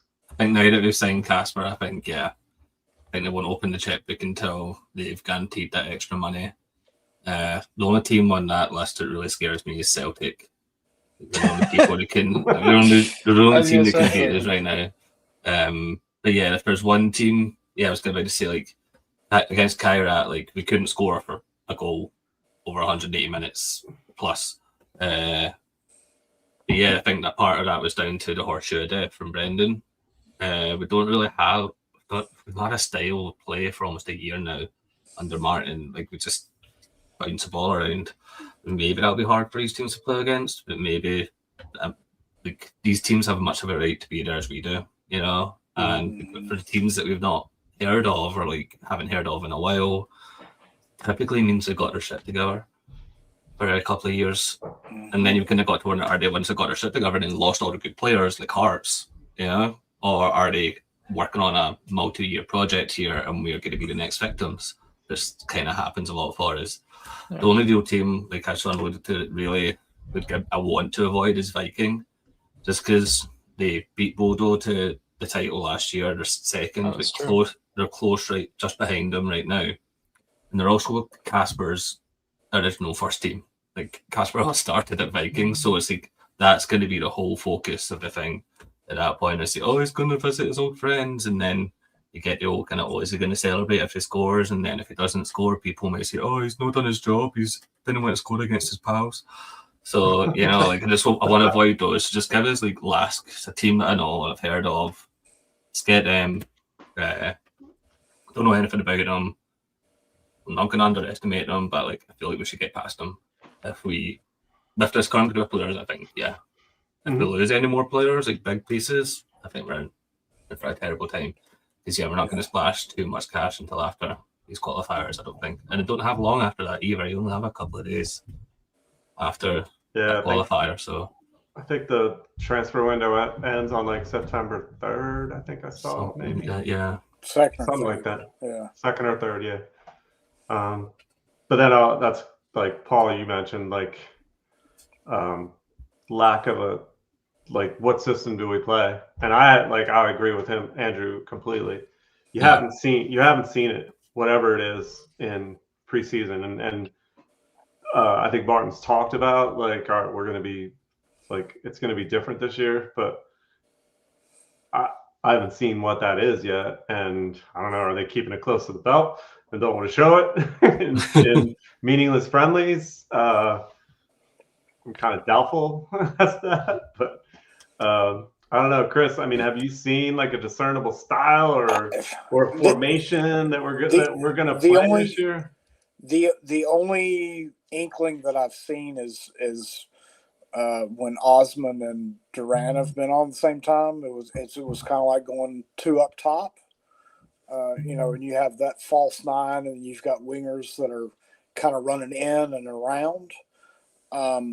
But you know, nothing really stood out as this is the formation that Martin O'Neill's going to use going forward. But I mean, there could be any number of things, little changes that, you know, we're not going to pick up on for another 3 or 4 months until they really get used to doing it, you know, exactly a certain way. I think that's the thing that you know, I'm kind of holding in my head, that like, oh, if we are playing a different style, like we're not going to see it immediately. Like you'll see it over time. And then, you know, by October, November, you'll see, you know, full flow of whatever it is, you know, what formation changes are, you know, Martin O'Neill's trying to make. Yeah. I think it's a wait and see kind of thing. But yeah, Shaun, have you seen anything that'll say what we're going to be doing this year, or it's still probably up in the air until we know what players we're going to have? I don't know. I mean, no, I haven't, but I will concede that I'm probably the least qualified person in the world to make that assessment. I mean, 2 up top would be interesting, like a flat 4-4-2, like I think we did under Lennon, but that worked until it didn't. So yeah, I kind of think we'll see a lot more like old school, kind of like Brexit ball, they call it, under O'Neill. You know, we're talking about long throws into the box. Like, I mean, now we have a target, man. I mean, I wouldn't mind sort of seeing that, but not full. I don't know. Like, I'm just, you know, the days of Ange Postecoglou are long gone, so we're not going to see that exciting attacking style of football, unfortunately. As much as I would love to bring that back, maybe not Ange, but like, you know, it's just, we might have to just. I just feel like we're going to see a lot of like a Y2K era, old, like retro style football, if you want to call it that. But again, I'm perhaps the least qualified person to sort of visually assess that and whether or not it'll be worthwhile. I don't know about that. You're probably you're more qualified than some people we've had on, definitely. Definitely Michael Nicholson, but that's not saying much either. Yeah, so I mean, I do think it's going to be I kind of wish we would have seen it a little bit of it, but I don't know. There's still probably questions on, even in Martin's mind, how he wants to play this season, just with the personnel he has. And like I said, there's still so many questions I think that need to be answered in terms of comings and goings. Chris's train is going by now. There it goes. But yeah, so then was that today? Celtic had a statement today for a supporter engagement update, and one of our main points we've been making all summer long, all last year too, is the just a complete lack of communication from the club as to what's happening, and what all last season you saw. There was lots of stuff going on with the Green Brigade getting banned for half the season, and just tons of stuff. So they put out a statement. Was that today? Did that come out? Yeah. So Paul, I'll go to you first. What was your thoughts? Is seemingly to me it's kind of that catchphrases they're throwing out at us to placate a little bit any hurt feelings, and there's not a lot of substance to it. But I don't know. You might have a different opinion. What did you think? Yeah, you can tell that they've kind of. There's some days at Celtic Park today putting that out thinking we did something. And I was like, well, this should have been the step one that guys did back in January, when you knew you'd failed in January window and you knew we weren't happy. And Michael Nixon had sat in that meeting and said, I've got a post-it note in my office that tells me to communicate better. And then it went silent for 6 months. See, that's 6 months, the last 6 months of the season, when everybody was like, where is Mitchell McConnell? Where is Michael Nicholson? Nobody knew where the guy was. They led us all to think, okay, he's away. They're keeping him quiet, he's away, and we'll get a new guy in. But no, he's still here. And then he's like, okay, so we're going to form a group. And it's just like, okay, Mr. Bureaucrat, that would have been nice 6 months ago. Then we could be somewhere right now. Because honestly, I didn't really dive. I had a busy day at work today, so I didn't really dive too much into the statement. I kind of got the basic framework. And I was like, okay, this could work. This could make things better if it's done right. But I know you, Celtic, and I know our fans, and both of it, it's not going to be as cohesive as it needs to be. And I feel like these conversations should have been had months and months ago. So I was like, okay, good job, Celtic. You waited until you finally spent 11 million on a player to actually start engaging the fans. We can see right through you. It basically just tells me nothing's going to change at all. And that's what we want is change. We want you to communicate better, but we want you to communicate the changes better. So then don't wait months and months to start fixing the communication and then not change anything. It's just more kicking the can down the road from Celtic, and I'm just kind of over it, I had a feeling this would happen if we won the league. Obviously we all wanted to win the league and it was great and stuff, but it gives them another reason to see everything's fine and not change anything when we can all see the changes needed in this club to move forward. Yeah, it's just a lot of almost patting themselves on the back, we won the league, and then not a lot happening for months really after the season. And like you said, the day after we announced the signing, our record signing, we'll pat ourselves on the back for that, and then all right, we're going to pat ourselves on the back again because we're releasing this statement about we're increasing our fan engagement and stuff. It's very self-serving, I feel like. And so I don't know. Shaun, did you get a chance to read that one? Yeah, I'm slightly more qualified to comment on that than on the tactics and formation of the Celtic team. I did though. I when I was thinking this morning, I got out of the show. I was thinking about the things I wanted to go over on the show today. Literally right as I was thinking about that and looked at my phone, I saw the post.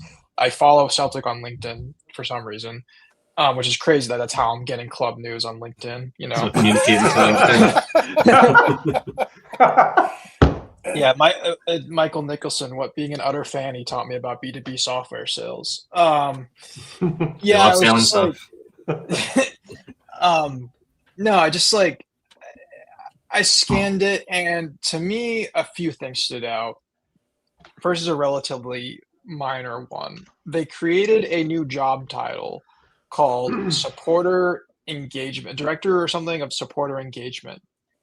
Do you know, everyone here, do you know who got put into that role? It's JP, I right? John Paul Taylor. Do you know who John Paul Taylor is? Yes. Yeah, so He did the same He's the job before. current, yeah, he's the current supporter liaison officer, which is just a way of saying they gave John Paul Taylor, who I've heard great things about, mind he's you. I nice don't guy. fault him at all. That's what I've heard. They just gave him a new title and I guess 5 more responsibilities, Yeah. which is talk to supporters a little more, I guess, and a little better. So I thought that part was just like kind of comical because it's like, what was he doing before if he wasn't liaising and Well, I think- communicating and engaging supporters? Like, I don't know. I know technically the SLO is more like logistical things like issues with season tickets and all that. And this is more about like engaging supporters on the feedback they have for the club. But the overarching thing I know is that it seems to me that this is just another way of the club adding a barrier between the supporters and the board, because the whole point of this new like bureaucratic setup for supporter engagement is that the supporters go to these like groups or whatever, and club representatives in these groups take their feedback to the board. So you're still not really talking to anybody on the board. You're not talking to Desmond. You're not talking to Michael Nicholson. I think Peter Lawl's gone for good now. He was gone, then he came back. Now he's gone again. To me, it just seemed like it just seemed a lot of them saying we intend on communicating better, and it was like, yeah, like you should be, and you should have been doing that the whole time. You know, it's kind of like I'm not a parent, but if I had a kid who was like getting C's and D's, come up to me and said, "Hey, I've been doing a lot of thinking, and I've realized that I want to start getting A's and B's instead. So I'm announcing my intention to do that, and then expect me to like give them a gold star for that." So it's just I don't know. I mean, I'm hopeful. I'd like to see it work out, but I'm very skeptical about the intentions of this, the way it's structured. It just reeks of like a whole lot of nothing to me. Yeah, I kind of feel the same way. Chris, now that the train's passed, Yeah, let me get your opinion on that. I don't know that you're going to want it, but it's birthday card fish. It's words on a piece of paper, right? John Paul Taylor. I have personally met him. I've eaten breakfast with him, hung out. You know, he's a fantastic guy. I have no qualms about him being involved with fan engagement, but just the state of, put on a letter that he's got more responsibilities now. That's not what that is. I want to believe that they genuinely want fan engagement, but if you're just going to create a position to put somebody in there to just answer the phone when people have complaints about stuff, that's not going to fix the problems. The problems have to go all the way to the top, and you're not going to get to the top because they're putting this wedge between supporters and people that make the decisions of the club. Yeah. And I get, from a, I don't know, like a business standpoint, like you don't want, your janitor telling you how to run the company. But at the same time, like, if you're not willing to engage with supporters on every level, whether that's supporters that aren't in CSCs, CSCs across the world, CSCs in Ireland, CSCs in Scotland, supporters groups that make all of these journeys to Celtic Park week in and week out, 365 days a year, right? You need to engage on every level of that. John Paul Taylor can't do that by himself. Like what is the ultimate message that's trying to get across to the board is that you don't want to hear from the support. You want to hear from people that just say, "Yes, you're doing great. I'm going to buy all 3 kits now." That's what it is. I mean, that's the reason why Casper Hoy or Ho or however. That's why you saw him in 5 different fucking kits yesterday. Yeah. Yep, absolutely. Yeah, it's like Michael Nicholson has said, okay, I'm going to form a focus group so we can really get down to the bottom of what the problem is, and everybody else in the room is going, you're the problem. He's just trying to deflect attention away from that. It's the people that don't want to hear from the people that pay the money that goes in, week out, that goes to Celtic TV, that goes to buying kits, that goes to travel, that goes to all of the things that everybody in the Celtic support has been saying has been an issue. And you're just going to write down words on a piece of paper and say, yeah, this is what we intend on doing. That's great. That's not a start. That's something that, Paul, you even said it. That's what they needed to do back in April, March, January. Like, yep. This is not something that you do, 5 days before the season starts? I mean, like, I am genuinely confused as to why you would make such a big deal out of a nothing statement. It's not surprising though, because I mean, it's their MO. It's what they've kind of always done. Like it's I mean, you want to take it a step further. The fan engagement with fan media, right? That drives me bananas. That drives me absolutely bananas, because if you take the width and breadth of the Celtic support engaged with fan media, whether it's print, whether it's publication, whether it's YouTube, whether it's Twitter, whatever it is, right? If you don't have that media content, Celtic isn't as big as they are. Period. End of sentence. I don't understand why you don't want to engage with the people that are doing your publicity for you. That's just it's so counterintuitive to me that you have restricted fan media, and you know whether it's a board decision, whether it's whatever. Nobody said one reason why or why not, right? And that's the frustrating thing is that they can come up with a statement like today that like we're going to engage with the fans, we're going to do this, that, and the other. But at the end of the day, they haven't done anything that they've already said they're going to do. Why do you think that anything now is going to change and be different? They're just going to create a border and a wedge between the support and the board, so the board don't feel bad. Yeah. Yeah. Sorry. No, you go, Paul. I was going to say a more meaningful statement would have included something about fan media, and a loosening of whatever restrictions they have against that. But go ahead, Paul. What were you going to say? Like Chris said, like just none of these statements that say, okay, here's what we're planning to do. Like you said, like just do the little things.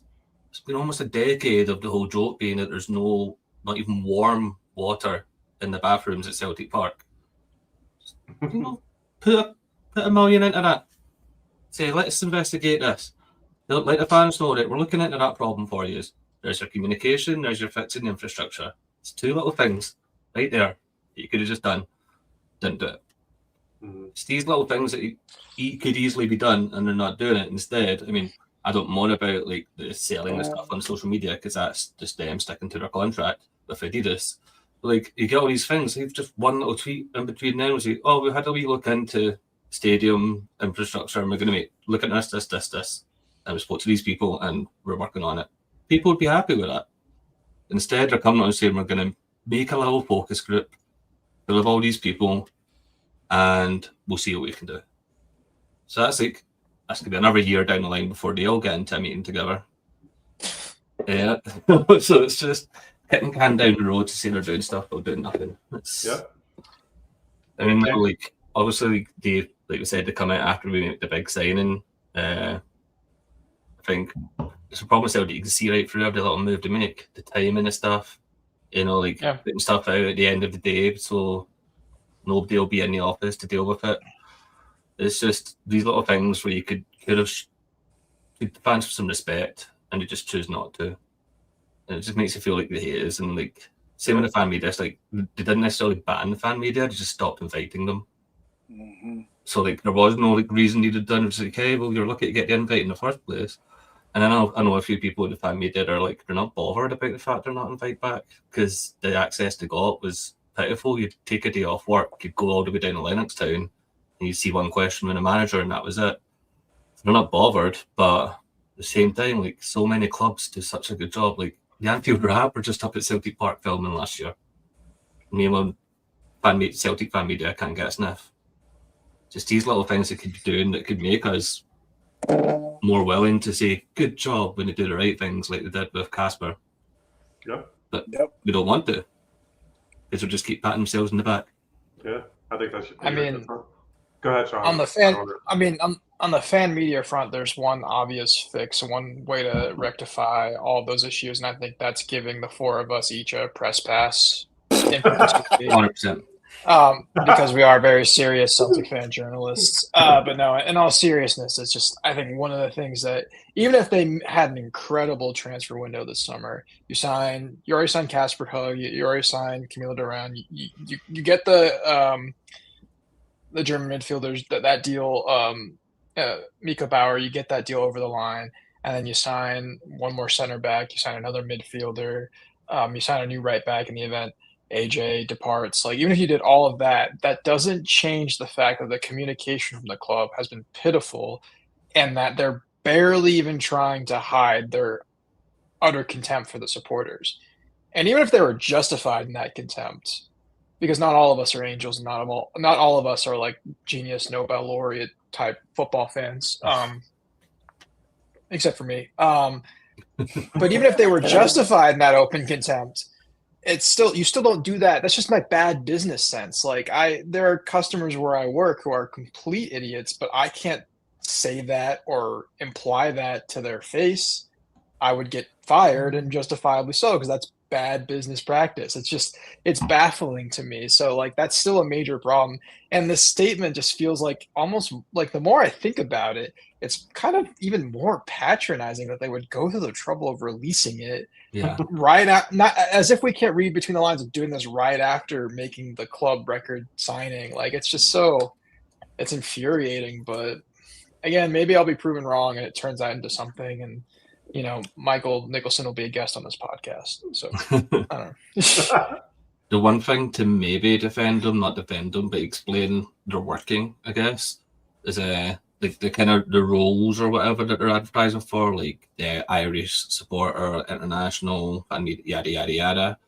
The collective are forming a group at their end with similar roles. So my wondering is, are they just copied and pasted? Hey, we could do that too, like just when you're playing chess and you just copy the other person's move each time, or like, are they trying to do it? Okay, well, if we have our guy, international fan guy in the Celtic end, he will only communicate, or they, whoever, will only communicate with the person that does it on the collective end, and make that easier, so then people know who to talk to. Maybe that's what they're working at, and maybe that could work, but I don't trust them. Yeah. So I like that. I'll throw up Andrew's comment again. Well, we started off positive. I will say it's probably been our most positive episode of the last month or so. Yeah. So we'll take that. True. I think the last time Paul was on was the last time we had a positive episode. So, but that was we just want a double. Well, but it's extremely hard to stay positive when like you get something like that's thrown in on the heels of the Casper Ho signing, that you're just like, really now you're going to come out with all of this. This should have been done months ago. This is bullshit. Yeah, my new curtains are nice, but the house is on fire. Exactly. The timing just reminds me of signing Neil Lennon in the showers at Hampton Park after completing a treble. You know, like not the same, not like an analogous situation, but the timing is just baffling. Like you couldn't help yourself from fucking ruining it. Ruining a good thing.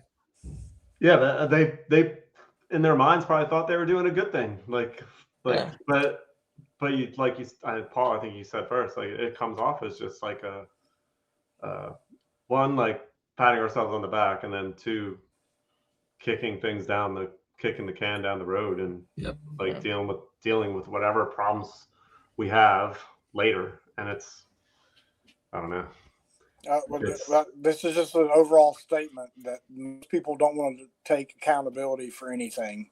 That's just a society statement from me, Chris, from Tennessee, that people in power don't want to take responsibility for their inactions or ineptitude that don't make things work.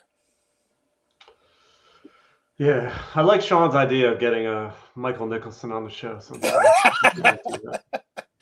Yeah, That would go well. I did talk to him one time at one of the New York City gala dinners, but I didn't. We were just talking about nothing, stupid shit. But I saw him at the gala dinner before the Chelsea friendly in Notre Dame. I held the bathroom door open for him, and he didn't say thank you. So he was even terrible communicating face to face. Probably didn't even wash his hands.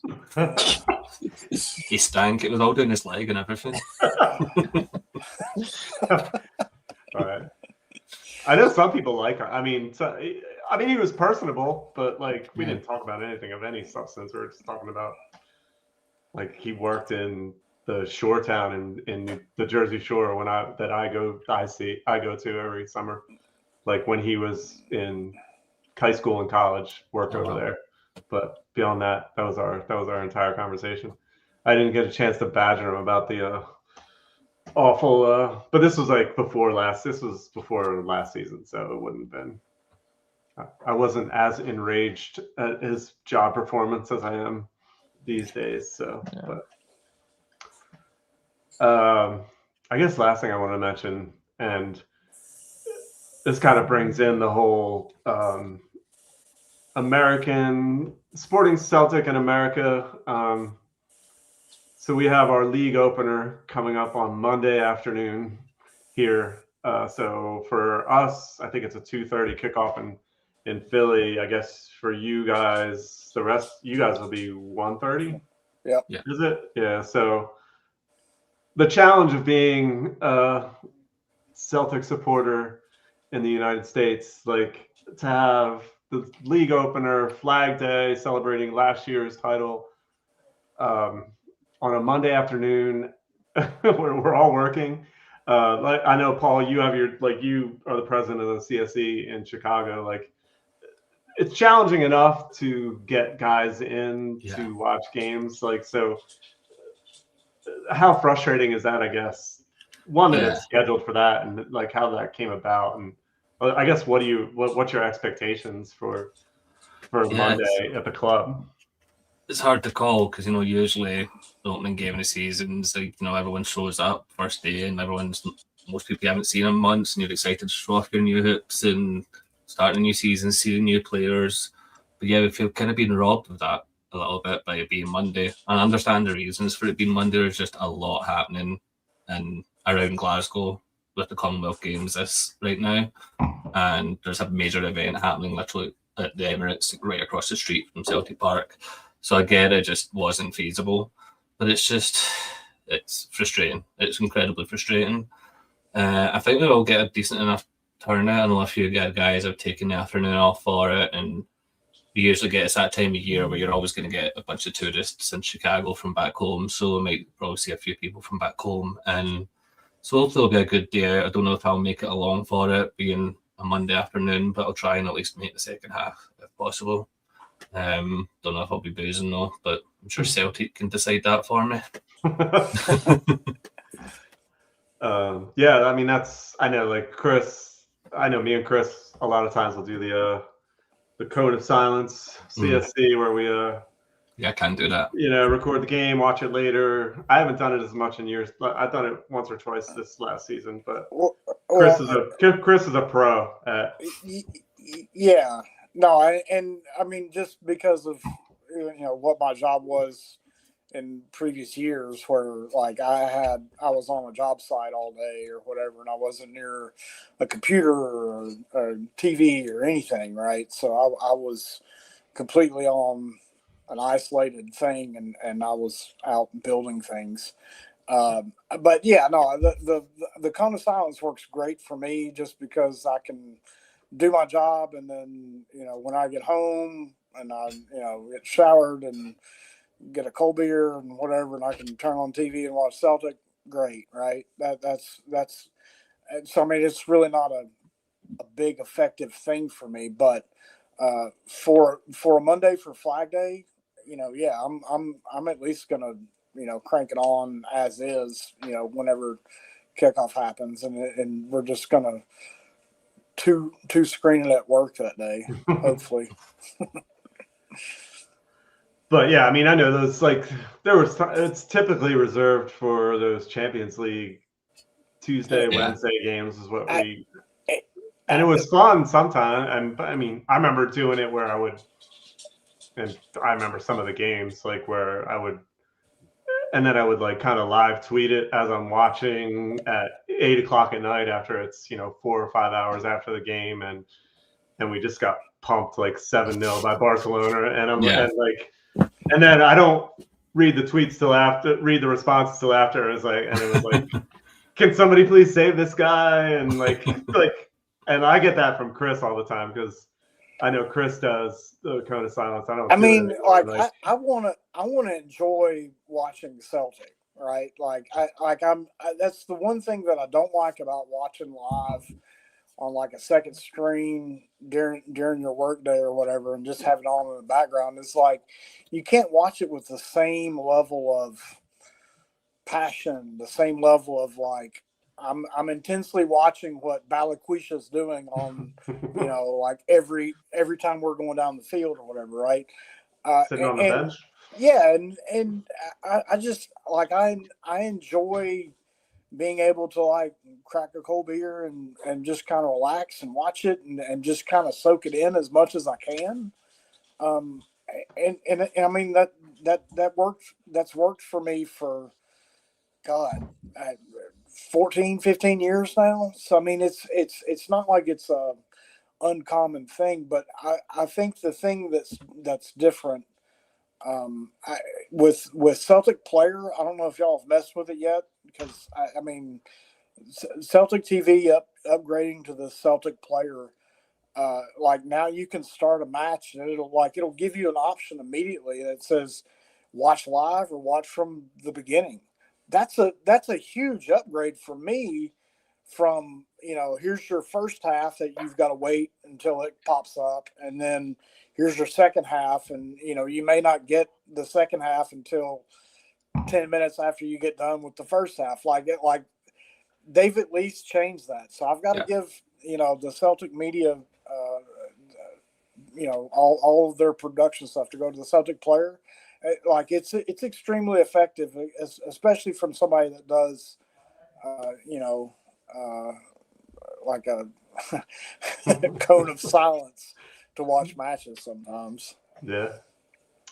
I say the one thing I noticed, and I don't know if any of you guys have Paramount Plus, but every single game in SPFL is on this weekend, which I thought was crazy. Like usually you'll get 2 games tops, I feel like, on a weekend. So I don't know if that's like an increase in the coverage that they're gonna do this year, or is it just maybe the first weekend? But I think it's the first weekend. I think back in home, I think Sky Sports are showing every game. Okay. Usually, like you said, it's usually a couple of games. It's usually like Flag Day for us, and then whoever Rangers are playing, and maybe they'd have like another game. But don't know why, but I think it's because the Premier League isn't for a couple of weeks. I don't think they have like the lower leagues in England aren't on this weekend, so they've got more space. So I think they said, "Hey, we're gonna show you every Scottish league game." To get everyone a teaser and then say, "Oh yeah, we also don't care about you."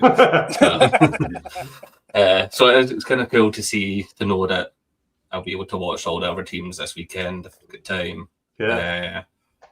But yes, I don't know if that'll be a thing going forward.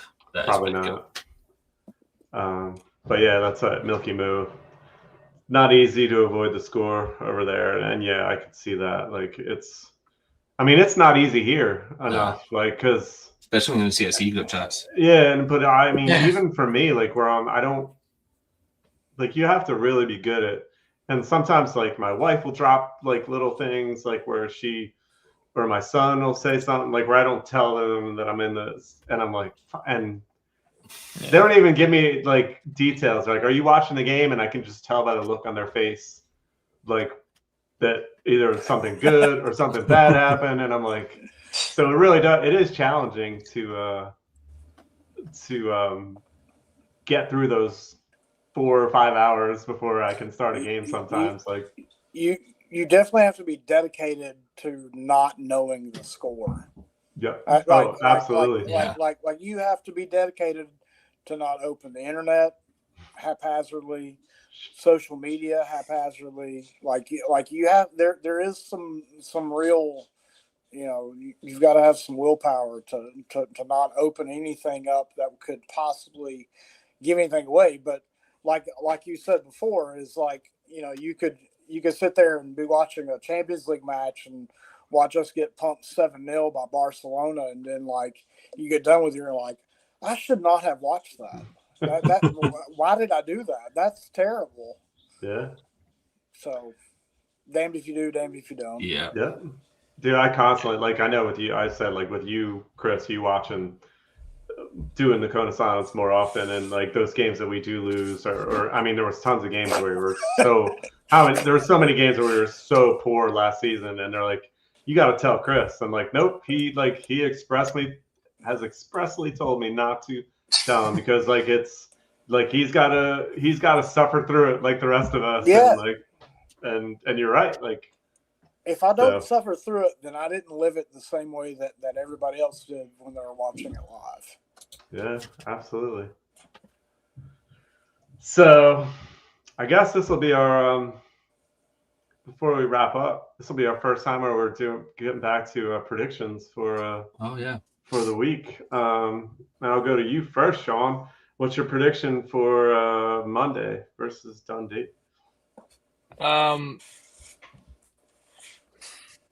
Score 2. I'll go.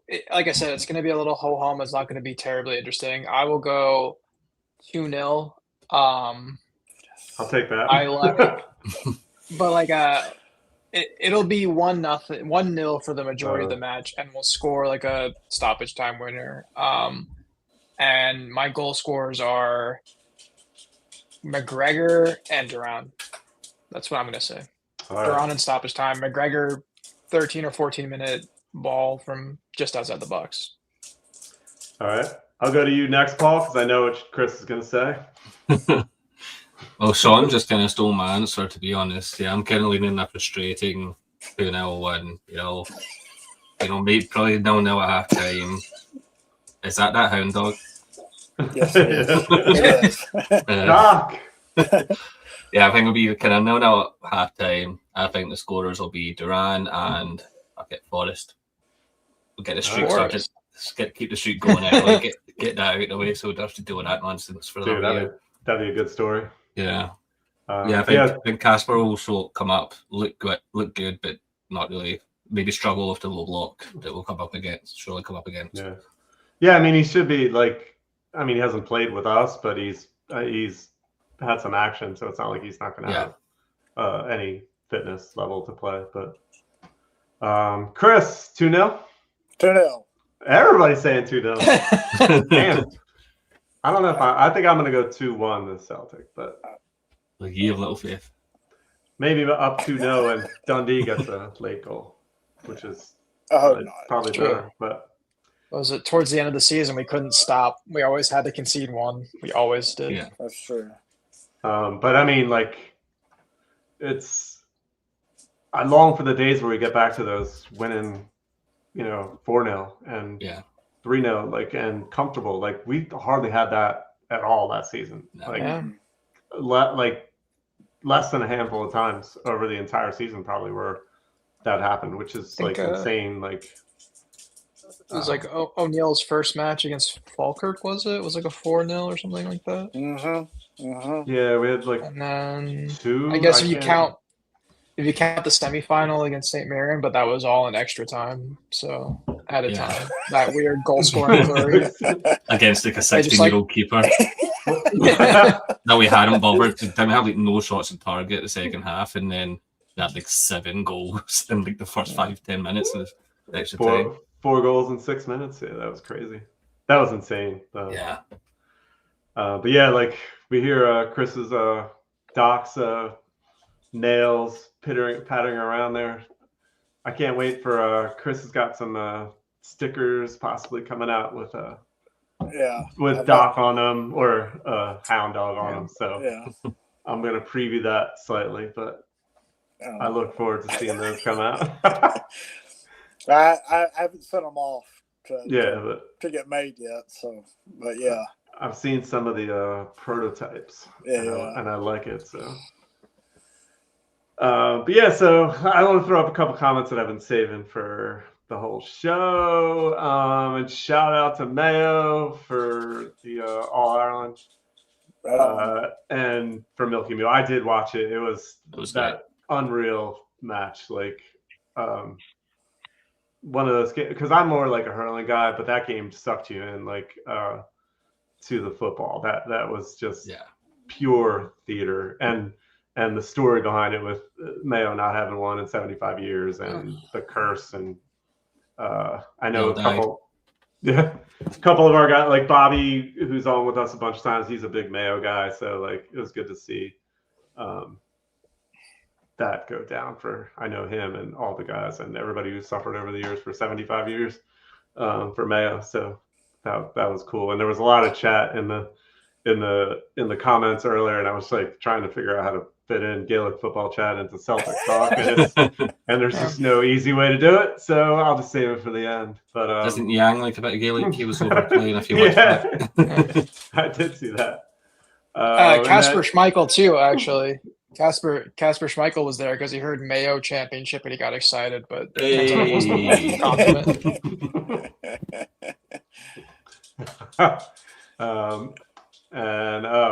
and then Pipes McBag, so I'd never seen in our comments before, but would take me 10 years to grow a beard like Chris, and I don't think I could do it. I think it would take me longer to do that, and I don't think I could ever pull off Chris's beard. But how long has it taken you, Chris? The last time that I was semi-clean shaven was 2012. So it's been a minute. I like how if you look at our screen right now, if you go from Shaun to me to Chris to Paul, or Shaun to me to Paul, it's like a gradual like progression. Yeah. No, it's like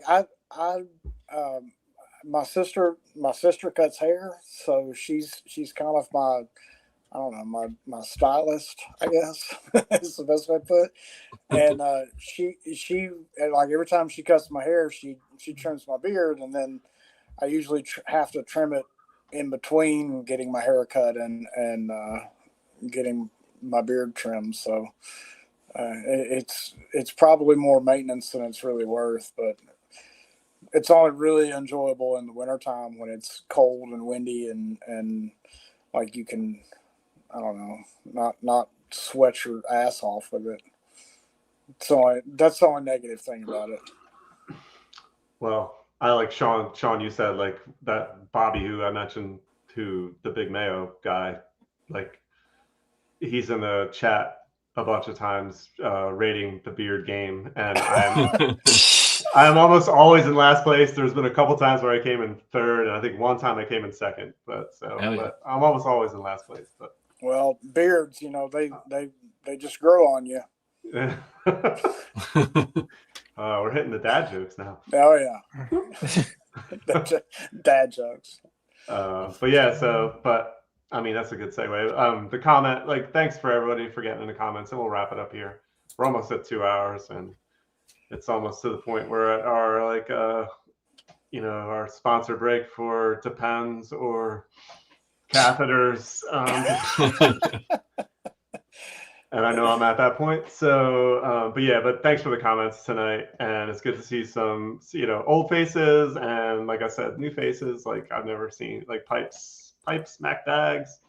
Good to see in there all night. So it's great to have Celtic back, like, and real Celtic, not friendly Celtic against, and even like post World Cup friendly Celtic is even worse than like go back to 2 years ago when like we're all hanging out in Chicago watching Chelsea, and then we, in Manchester Eating City, Chelsea. and playing like decent side Chelseas and decent side Manchester Cities who are actually playing their players, which you really haven't seen much of that in these last few weeks. So it'll be good to see competitive Celtic on Monday, and hopefully, like you guys in Chicago, you get a good turnout at the CSC, and all the CSCs over here get good turnouts. But so we are going to be on a hiatus next week because I'm going to be on vacation, and I feel bad about that, missing the first week of the season. But yeah, I'm taking a vacation with my family out to Utah, so I got to figure out a way to watch the game in Utah, which will be interesting. But yeah, so thanks for tuning in tonight, and thanks Shaun and Paul for coming on with us, and thanks Chris as always. Thanks for having us.